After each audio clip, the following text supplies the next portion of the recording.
जो सुमिरत सिद्धि होई गणनायक करिबर बदन करहु अनुग्रह सोई बुद्धि राशि शुभ गुण सदना बंदौ गुरुपद पदुम परागा सुरुचि सुबास सरस अनुरागा मंगल भवन अमंगल हारी उमा सहित जहि जपत पुरारी सुमिर शिवा शिव पाई पसाऊं बरनऊ राम चरित चित चाऊं पानी ग्रहण जब कीन महेशा हिय हर्षे तब सकल सुरेशा हरहिया राम चरित सब आए प्रेम पुलक लोचन जल छाए कवन सुकाज कठिन जग माही जो नहीं होई तात तुम पाई राम काज लगी तब अवतारा सुनता ही भयऊ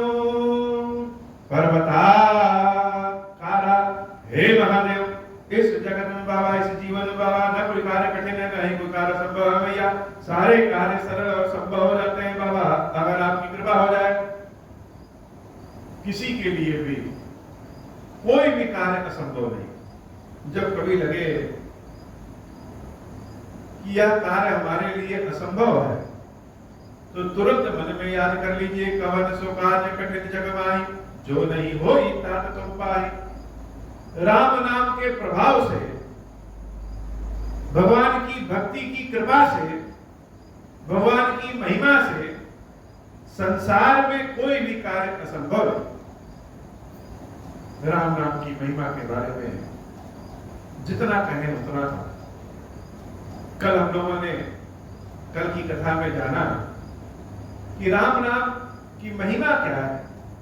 भगवान शंकर काशी में जो मुक्ति का उपदेश देते हैं वह राम नाम की कृपा से।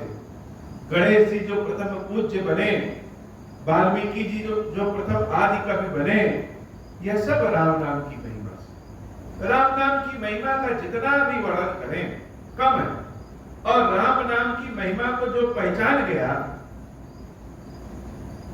उसका समझ लीजिए कि कल्याण हो जाएगा। भगवान की भक्ति धान है और भगवान के सेवक धान है। भगवान की भक्ति वर्षा ऋतु है और राम में रा और मां ही सावन भादो। हम सब सेवक धान है। जैसे तुलना की गई है कि बिना वर्षा के बिना सावन भादो के धान का उत्पादन नहीं हो सकता वैसे ही बिना प्रभु की कृपा जाने राम नाम की महिमा जाने किसी का भी कल्याण नहीं हो सकता। और इतने नहीं एक छत्रु एक मुकुट मणि सब बरन निपर जो तुलसी रघुबर नाम के बरन विराजत दो। राम नाम की महिमा का जब वर्णन आता है तो भगवान राम से भी ज्यादा भगवान के नाम की महिमा। और इस कलयुग में तो नाम की महिमा ही अलग है। 4 युग हैं 4 वेद हैं। इन चारों युगों में चारों वेदों में राम नाम की महिमा का वर्णन है किंतु कलयुग में राम नाम की महिमा जैसे निखर के चली आती। जैसे सबका अपना सीजन होता है। आम का अपना सीजन है। अनेक प्रयोग करके हम उसको दूसरे सीजन में उत्पादन करें तो उत्पादन हो सकता है लेकिन अपने सीजन में जो राम नाम निकलेगा अर्थात अपने सीजन में जो आम का फल निकलता है उसकी महिमा उसकी मिठास अलग हो। वैसे ही कलयुग जो है इस कलयुग में ज्ञान तक नहीं। इस कलयुग में केवल और केवल नाम का आधार। हम सभी सनातनी हिंदू भक्तों को जैसे आज देखिए तो सारे संसार में एक तरह से यह भय यह शंका लोगों को हो गया है कि हिंदू धर्म धीरे धीरे पतन की हो जा रहा है। हिंदू धर्म को ऊपर उठाने के लिए बहुत सारे लोग अपने अपने तरीके से कार्यरत हैं, लेकिन हिंदू धर्म की जो वास्तविक शक्ति कलयुग में है वह राम नाम के प्रभाव से। बाबा कहते हैं कि समुझत सरस नाम अरुणामी, प्रीति परस पर प्रभु अनुगामी। राम नाम के बारे में जाना जाए तो अगर किसी का कोई नाम है तो नाम के पीछे पीछे नाम ही चलता है। अर्थात किसी व्यक्ति का अगर नाम मान लीजिए कि अशोक है और हम कहें अशोक अशोक चिल्लाएं तो नाम सुनकर के वह दौड़ा चला है। तो एक नाम है और दूसरा नामी। जो नामी व्यक्ति होता है वो अपने नाम के पीछे दौड़ता है। जैसे चिल्लाएंगे अशोक, वह नाम सुनते ही दौड़ा चला है। अब नाम और नामी में क्या है? प्रेम है, प्रीति है, श्रद्धा भाव है, परस्पर जानना है, अनुगामी है, एक दूसरे के पीछे। एक ही व्यक्ति की दो उपाधियां हैं, एक व्यक्ति है और एक नाम है। नाम रूप दुई इस उपाधि अगत आराध्य सुसाम साथी। ईश्वर का रूप एक नाम रूप है और एक प्रत्यक्ष दर्शन देते हैं। जैसे हम कहें खीरेश्वर, तो खीरेश्वर कहते ही खीरेश्वर महादेव जी का ध्यान आ जाता है। बाबा कहते हैं कि अपने हथेली पे अगर हम कोई सामान रखें, जैसे हथेली पे अगर हम आंवला रखें और उसका नाम न लें, कोई भी सबसे मना कर दें कि इसका नाम न लो, तो उसकी क्या पहचान है? भले अनेक सारे गुण हो सावला में, सब लोग पहचान भी जाएं, लेकिन जब तक नाम नहीं लेंगे अपने मुंह से, नाम नहीं निकालेंगे, तब तक कोई जानेगा नहीं कि यह आंवला। इसलिए बिना नाम के नामी का कोई प्रभाव नहीं। और अगर हम अपने हथेली पे कुछ ना रखें और नाम ले लें आंवला, तो मन मस्तिष्क में मेरे और सबके अंदर जो भी सुनेंगे उनके अंदर आंवला का जैसे प्रतिबिंब उभर जाए। कहने का मतलब कि नामी नाम के पीछे पीछे चलता है।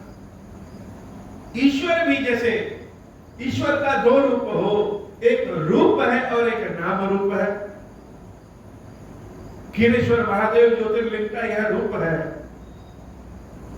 और कहीं भी खड़े होकर हम खीरेश्वर कहें तो अगर जिसने भी खीरेश्वर का दर्शन किया है उसके मन में खीरेश्वर का स्वरूप आ जाए।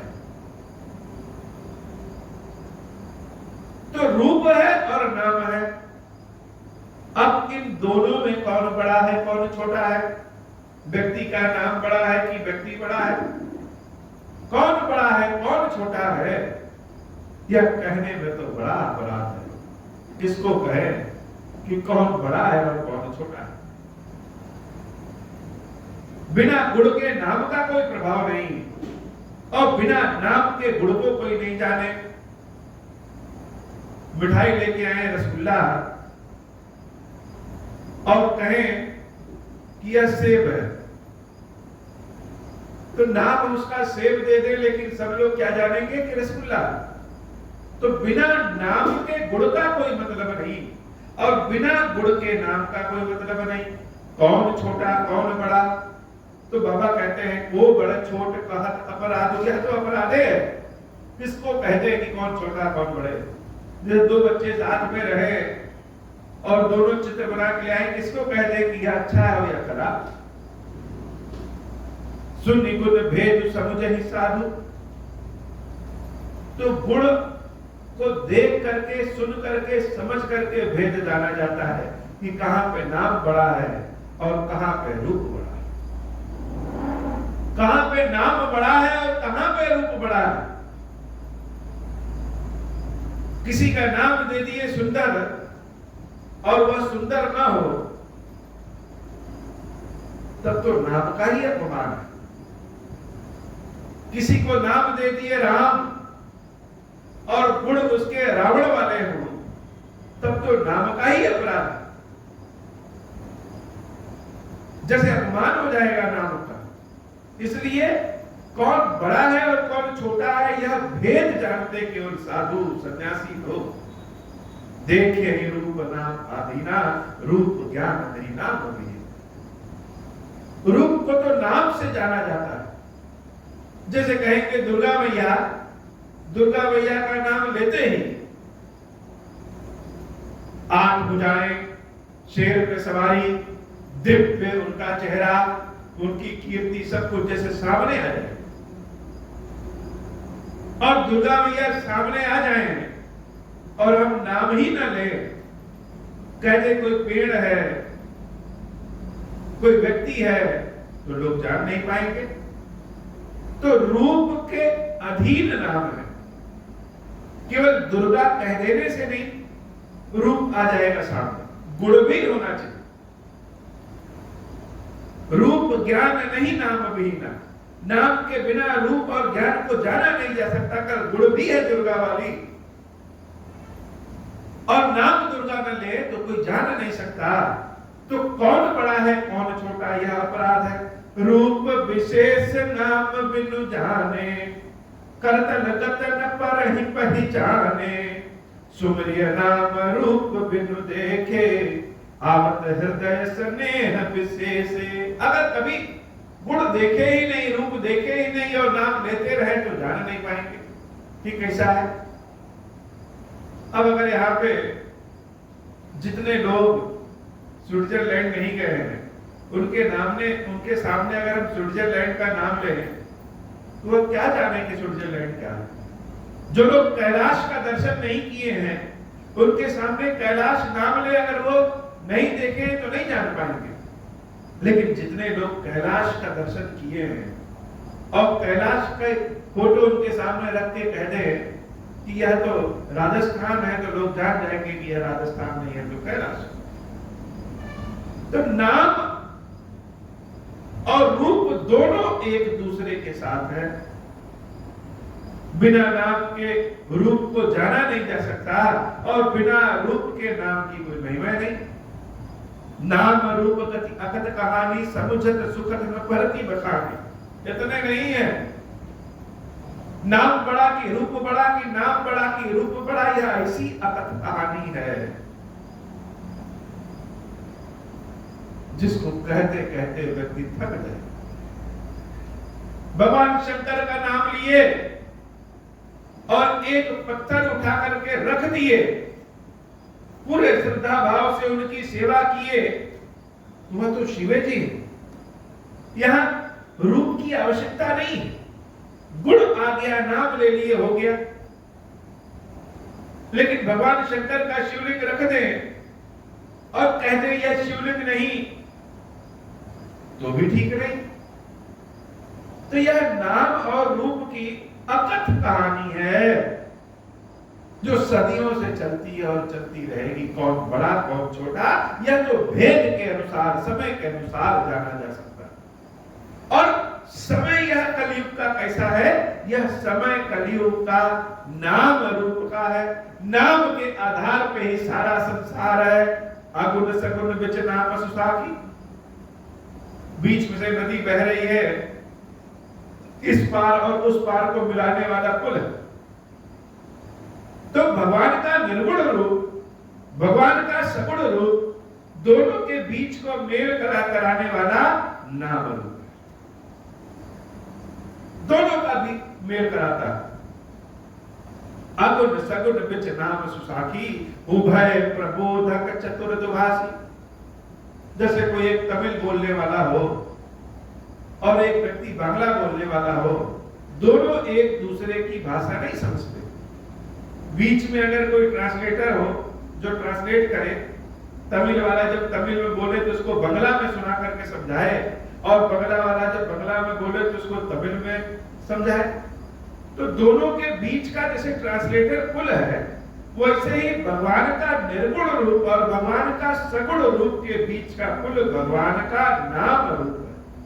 लोग कहते हैं कि भगवान निर्गुण है, कुछ लोग कहते हैं कि भगवान सगुण है, लेकिन तुलसी बाबा कहते हैं कि भगवान के 3 रूप, एक निर्गुण रूप, एक सगुण रूप और एक नाम रूप। और कहने में कोई संकोच नहीं है कि नाम रूप सबसे श्रेष्ठ है। यद्यपि कहते हैं कि कौन बड़ा कौन छोटा यह बताना अपराध है, लेकिन फिर भी नाम रूप सबसे श्रेष्ठ है। राम नाम मन दीप धरु जी हृदय द्वार। अब हमारे पास एक दीपक है या एक बल्ब है और हम चाहते हैं कि भीतर भी रोशनी हो जाए और बाहर भी रोशनी हो जाए, तो क्या करेंगे? जो घर का चौखट है उस चौखट पे बल्ब जला देंगे। जब चौखट पे बल्ब जला देंगे तो भीतर भी प्रकाश और बाहर भी प्रकाश। वैसे ही यह नाम रूप का जो दिया है, संत लोग, भक्त लोग, महात्मा लोग, सेवक लोग या जिसने भी अपनी जिह्वा पे नाम रूप का दीपक जला दिया, उससे जगत भी प्रकाशित हो जाता है और हमारे भीतर का भी प्रकाश हो जाता है। राम नाम मन दीप धरु जीह देह द्वार। तुलसी भीतर बाहर हूँ जो चाहसी उजियारा। मंगल भवन अमंगल हारी उमा सहित जहि जपत पुरारी। तो नाम रूप से जगत के बाहर भी प्रकाश फैला सकते हैं और अपने भीतर भी प्रकाशित कर सकते हैं।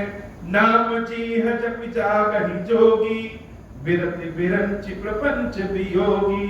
ब्रह्म सुखै अनुभवहि अनूपा अकथ अनामय नाम न रूपा। जाना चाहि गूढ़ गति जेहु नाम जीह जप जानहि तेहु। साधक नाम जपहि लय जाए साधक नाम जपहि लय लाए। होहि सिद्ध अनिमादिक पाए मंगल भवन अमंगल हारी। उमा सहित जहि जपत पुरारी। जो लोग भक्त लोग होते हैं, कुछ बड़े ज्ञानी होते हैं, वह ज्ञानी भी नाम का ही सहारा लेते हैं। मंत्र का जाप करेंगे तो मंत्र तो अपने आप में एक नाम है। ब्रह्मा जी के बनाए हुए इस जगत को नाम ही सहारा देता है। और अगर कोई अज्ञानी हो, बड़े बड़े मंत्र ध्यान न जानता, वह भी नाम का ही सहारा देता। कोई बहुत गूढ़ व्यक्ति हो, कोई बहुत साधारण व्यक्ति हो, इस नाम के बिना किसी का नहीं चलता है। भगवान को बुलाना होता है तो भी नाम का ही सहारा। जो साधक लोग बैठे रहते हैं, कहेंगे हम तो और कोई काम नहीं कर पाएंगे, क्या करेंगे? भगवान के पास कोई जा पाता है क्या? लोग कहते हैं भगवान के पास कौन जा पाए? भगवान ही चल के सबके पास आते हैं।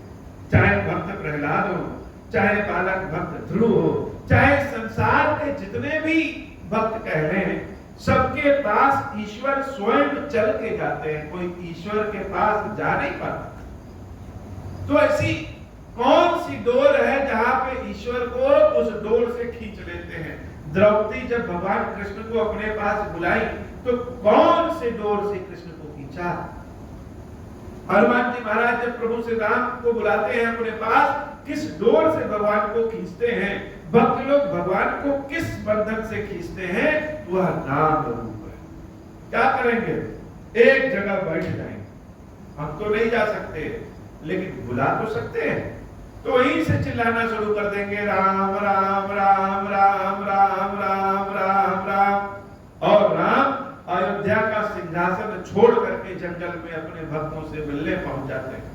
बैकुंठ का आसन, क्षीर सागर का आसन छोड़ करके इस मृत्यु लोक में सिर्फ आ जाते हैं। क्यों? क्योंकि नाम रूप का रस्सी बंधन उनको खींच लाता है। दूसरों को तो छोड़ो, मनुष्य की तो बातें अलग। प्रभु का जन्म किसके कारण हुआ? राम जी जो अवतार लिए किसके कारण हुआ? तो उसमें कारण तो अनेक है, लेकिन एक कारण गौ माता के। ये जो गाय की बहुत पूजा की जाती है, गौ माता को बहुत स्नेह, प्रेम और पूजनीय माना जाता है। तो आखिर क्यों? उसके अनेक कारण हो सकते हैं, लेकिन एक कारण एक ऐसा है कि गौ माता के बुलाने पे नारायण इस पृथ्वी पे चले। जब पाप बढ़ गया और पृथ्वी गाय के रूप में ब्रह्मा जी के पास पहुंची, तो ब्रह्मा जी ने कहा कि जो तुम्हारे स्वामी है उनके पास जाओ। स्वामी कौन? राम, विष्णु भगवान।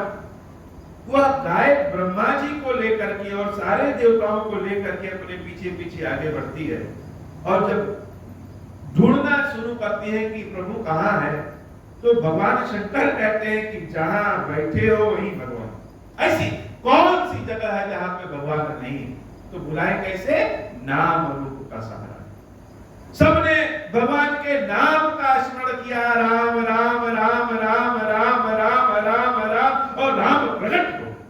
महाराज मनु अपनी पत्नी के साथ जब भगवान का दर्शन करने की इच्छा हुई तो कहां गए ढूंढने?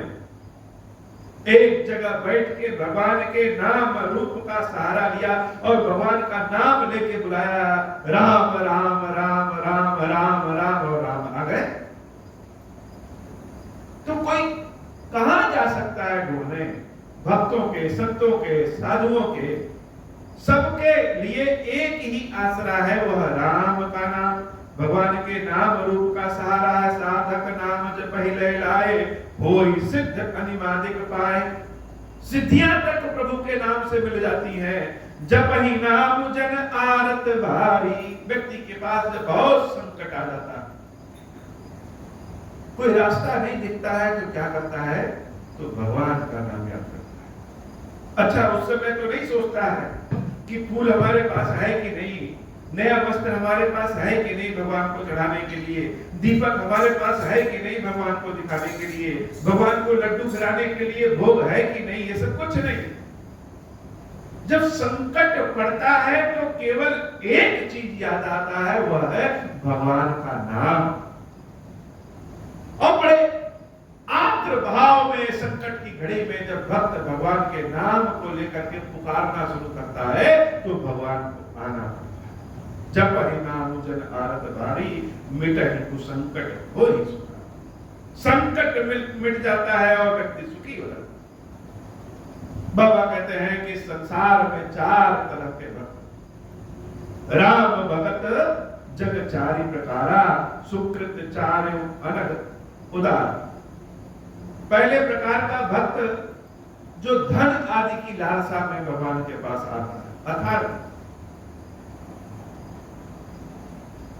जो चाहता है कि भगवान के पास जाएं तो भगवान हमारी दरिद्रता दूर करें, धन संपत्ति हमको प्रदान करें, वह अर्थार्थी। दूसरे तरह का भक्त जो संकट में भगवान के पास जाता है, जब रास्ता कहीं नहीं दिखेगा, हो अब तो डूबना है, तो एक बार नारायण का नाम लेकर के बुलाइए। और सब कुछ छोड़ करके जब हाथ ऊपर करके भगवान का नाम संकट में याद करता है आर्द्र भाव से, तो भगवान प्रकट हो जाते हैं और कष्ट को दूर करते हैं। तो ऐसा भक्त जो संकट में भगवान के पास पहुंचता है। तीसरा भक्त जो भगवान को जानने के लिए भगवान को के पास पहुंचता है। बालक ध्रुव जानना चाहते थे, मां की मेरी माता ने कहा है कि सबसे ऊंची गोदी ईश्वर की है, वह ईश्वर कहां मिलेंगे, कहां है, किस जगह है? तो यह तीसरे तरह का जो भक्त है वह जिज्ञासु भक्त है, वह जानना चाहेगा। और चौथे तरह का भक्त वह ज्ञानी भक्त है। ज्ञानी भक्त क्या? जो भगवान के तत्व को जान गया है कि संपूर्ण ब्रह्मांड ईश्वर के लिए एक कण है और हर कण में ईश्वर विद्यमान है। जो कुछ देखा, जो कुछ सुना, जो कुछ कहा, जो कुछ समझा, वह सब ईश्वर की कृपा है। और जब ईश्वर ही ईश्वर सब कुछ है, तो क्या ईश्वर से मांगे? तो जो निष्काम भाव से, जिसको कह सकते हैं कि ईश्वर से प्रेम हो गया, इस तरह के भक्त को ज्ञानी भक्त कहते हैं। और चारों भक्त भगवान को बहुत प्रिय है। चौथा भक्त जो ज्ञानी भक्त है वह सबसे ज्यादा प्रिय है।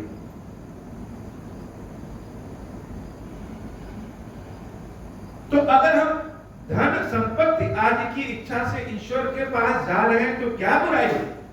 जगत से मांगने से बढ़िया है कि महादेव से मांगे, प्रभु से मांगे। संसार में किसी और के सामने हाथ फैलाने से बढ़िया है कि भगवान के सामने हाथ फैलाए।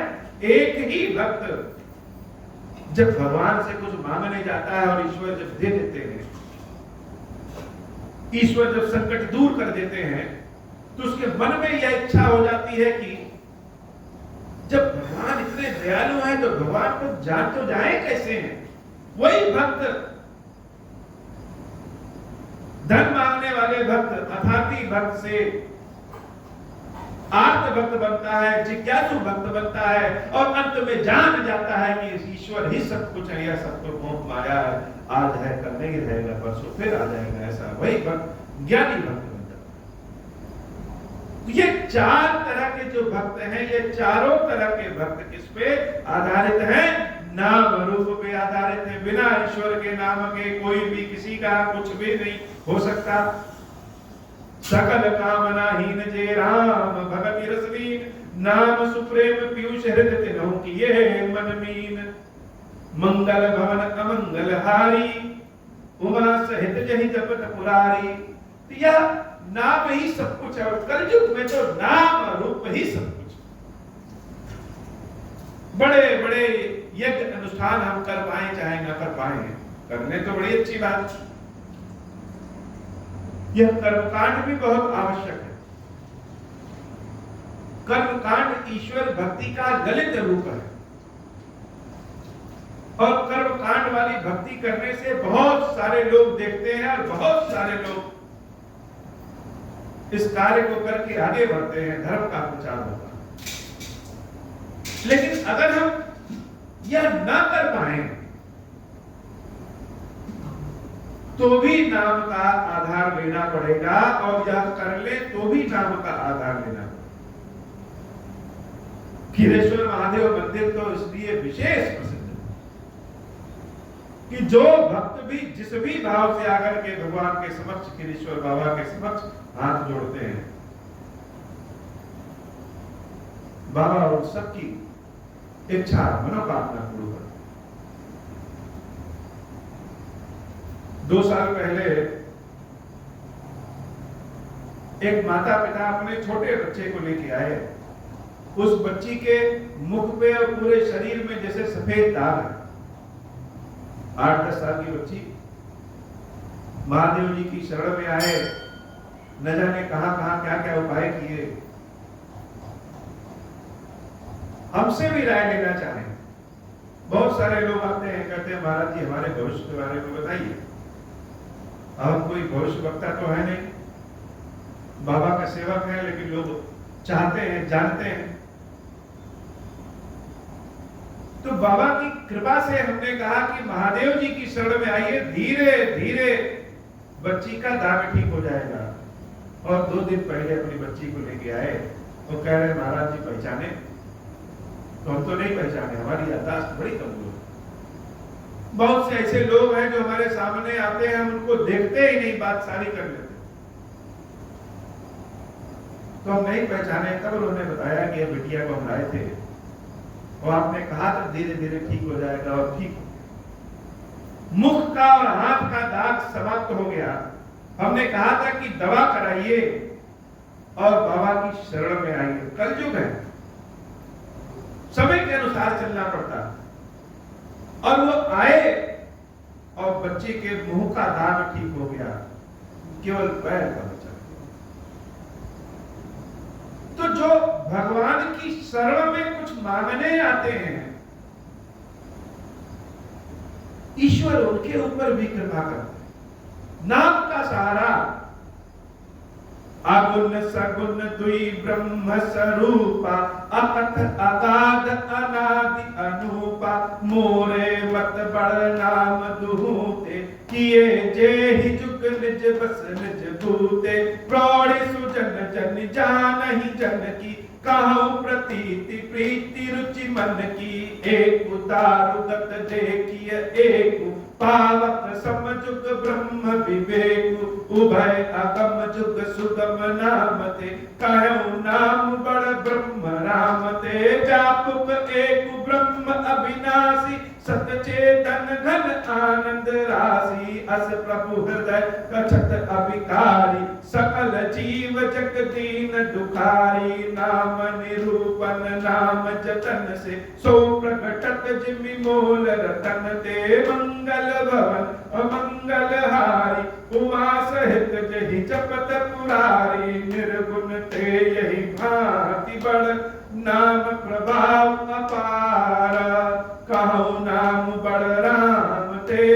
निज विचार अनुसार, मंगल भवन अमंगल हारी, उमा सहित जहि जपत पुरारी। मंगल भवन अमंगल हारी, उमा सहित जहि जपत पुरारी। मंगल भवन अमंगल हारी, उमा सहित जहि जपत पुरारी। मंगल भवन अमंगल हारी, उमा सहित जहि जपत पुरारी। भगवान के दो रूप हैं, एक निर्गुण और एक सगुण। दोनों रूप अकथ हैं, अगाध हैं। कुछ लोग कहते हैं कि भगवान का निर्गुण रूप ही सत्य है। भुसुंडी जी महाराज जब राम जी की कथा जानने के लिए महर्षि के पास पहुंचे, तो राम जी के सगुण रूप की कथा जानने की इच्छा है, और महर्षि बार बार निर्गुण रूप की कथा सुना। कहते निर्गुण रूप ही सब कुछ है। और भुसुंडी जी महाराज कहे कि जो भगवान ने यह हाथ आंख मुख दिया है, यह निर्गुण रूप समझने के लिए नहीं, यह तो राम को अपने हाथों से स्पर्श करने के, आंख से अपने देख सके भगवान शंकर की सुंदरता कैसी है।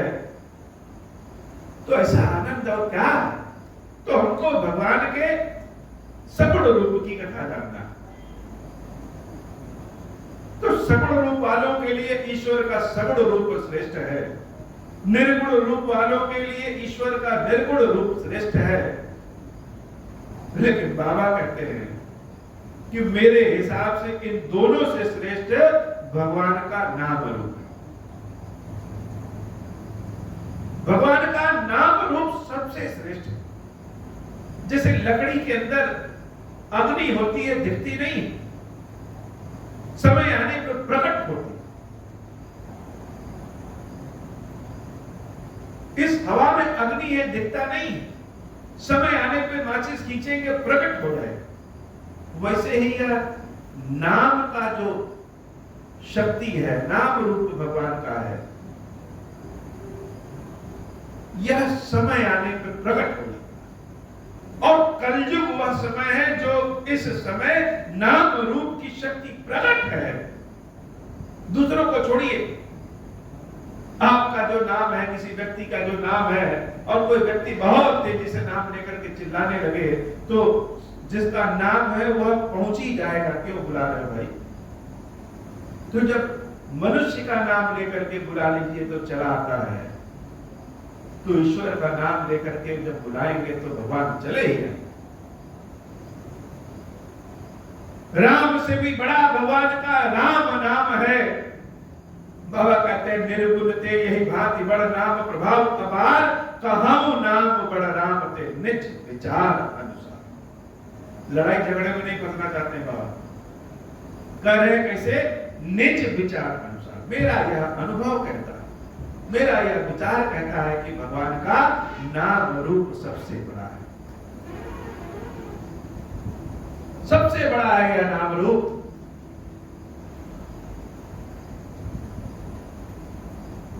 खीरेश्वर राम कथा जितने लोग भी सुनते हैं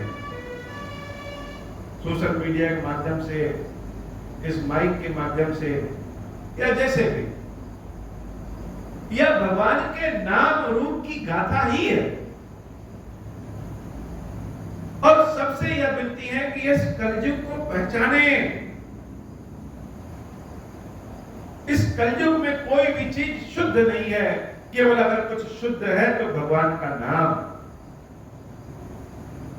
खीरेश्वर महादेव के मंदिर में भगवान का नाम रूप खीरेश्वर महादेव जी की कृपा जैसे बहती है। सनातन धर्म को एकत्रित करने के लिए नाम रूप की महिमा सबको जानना आवश्यक है। जो काम बड़े आराम से हो सकता है, जो काम साधारण तरीके से हो सकता है, उस काम को गोल गोल घुमा करके करने की क्या आवश्यकता? जिसने भगवान के नाम रूप को पहचान लिया, उसको और कुछ पहचानने की आवश्यकता ही नहीं, सब कुछ सुलभ। हे बाबा, आज की कथा इतनी। श्री खीरेश्वर महादेव जी, खीरेश्वरी मैया जी हम सब के ऊपर बाबा कृपा करें। अब हो प्रसन्न प्रभु मोह पर, नाथ दीन पर नेहु, निज पद भगति देहु प्रभु, पुनि दूसर बर देहु। तब माया वश जीव जड़, संतत फिरहि बुलाना, हम पर क्रोध न करिय प्रभु, कृपा सिंधु भगवान। शंकर दीन दयाला, अब हम पर ओहु कृपाला, साप अनुग्रह होई जहि विधि, नाथ तोरहि काला। दीन दयाल विरुद्ध संभारी, हरहु नाथ मम संकट भारी। जय विधि होई नाथ हित मोरा, करहु सो बेगी जामी दास मैं तोरा। राम राज बैठे त्रैलोका, हर्षित भय गए सब शोका। जैसा काम नर सुनहि जगावै, सुख संपत्ति नाना विधि पावहि। जो इच्छा करिहु मन माही, हरि प्रसाद कछु दुर्लभ नाही। मंगल भवन अमंगल हारी, उमा सहित जहित पत पुरारी। बोल श्री खीरेश्वर महादेव जी, खीरेश्वरी मैया जी की सदाई जय हो। खीरेश्वरम, हे भगवान शंकर, आप ऋण पातक दुर्भाग्य और दरिद्रता की निवृत्ति के लिए तथा संपूर्ण पापों का नाश करने के लिए मुझ पर प्रसन्न होइए। मैं दुख और शोक की आग में जल रहा हूँ, संसार भय से पीड़ित हूँ, अनेक प्रकार के रोगों से व्याकुल और दीन हूँ। खीरेश्वर, मेरी रक्षा कीजिए। देव देवेश्वर, सबको निर्भय कर देने वाले महादेव जी, आप यहाँ पधारिए और मेरी की हुई इस पूजा को पार्वती जी के साथ ग्रहण कीजिए, मेरा मंगल करिए। महादेव शिव शंभो, महादेव शिव शंभो, महादेव शिव शंभो। ओम श्री राम